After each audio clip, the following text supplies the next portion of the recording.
Happy Transvisibility Day. Feeling like you need to hide from the people you love. Sneaking off to change so that you can look like a completely different person. Leading a double life among the people who you wish would accept you. All secret identities can be read as a useful trans allegory. Squirrel Girl, even more so. You know how Bruce Wayne calls himself Batman in his head? Doreen Green calls herself Squirrel Girl in her heart. But she never told anyone that.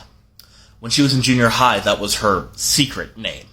Not because she was afraid of being mocked, but because that name was so intimate to her, so meaningful to her. It was who she really was, deep down, under all the masks and all the layers. Because all her life, she felt like she was not one or the other, but both squirrel and girl, living in a state of two worlds. Whenever she was in the human world, people would call her Doreen, and she would follow her mom's injunction to hide your tail, because having a tail is so wonderful that other people would feel bad that they didn't have tails. But when she's in the world of the squirrels, they see her as their savior, their guardian angel, the girl who cares for the squirrels, the girl who is one among the squirrels. Not one or the other, but both squirrel and girl, living in a state of two worlds, living in a state of two words.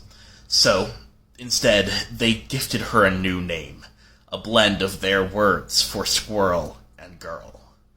And she cried in joy at hearing someone finally speak to that part of who she really is, and that part of how she sees herself.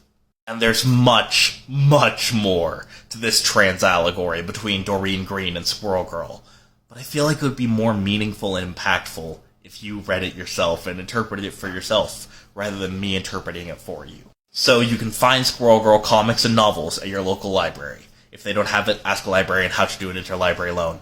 You can also find them at your local friendly comic shop, at nerd and fan conventions, at online sellers and resellers, and at the Marvel Unlimited app. Contact your representatives to encourage them to vote no on anti-trans legislation, and follow for more comic talk.